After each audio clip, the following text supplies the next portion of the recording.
ଆଜି ଦେଖିବାକୁ ପାଇବେ ଆଜି ବୁଲବୁଲ ଦେବୀ ସୁନେନାକୁ ନଦୀରେ ଠେଲି ଦେବେ। ହଁ ଦର୍ଶକ ବନ୍ଧୁ, ବୁଲବୁଲ ଦେବୀ ସୁନେନା ଆଉ ବିବେକ ମିଶି ପୂଜା କରିବାକୁ ଯାଇଥିବେ ମନ୍ଦିରରେ।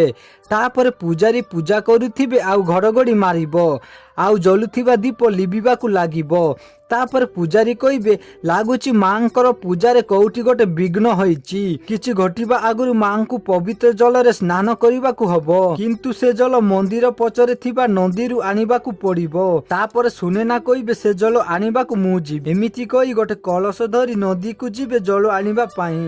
ଆଉ ବୁଲବୁଲ ଦେବୀ ସୁନେନାର ପଛେ ପଛେ ଲୁଚିକି ଯାଉଥିବେ। ଆଉ ସୁନେନା ଜଳ ଭର୍ତ୍ତି କରୁଥିବା ବେଳେ ବୁଲବୁଲ ଦେବୀ ସୁନେନାକୁ ପଛଆଡୁ ଧକ୍କା ଦେବେ। ତାପରେ ସୁନେନା ପାଣିରେ ବୁଡ଼ି ଛଟପଟ ହଉଥିବେ ଆଉ ବୁଲବୁଲ ଦେବୀ ଦେଖି ହସୁଥିବେ। ତ ଦର୍ଶକ ବନ୍ଧୁ, ଏବେ କ'ଣ ବିବେକ ସୁନେନାକୁ ଉଦ୍ଧାର କରିପାରିବେ କି?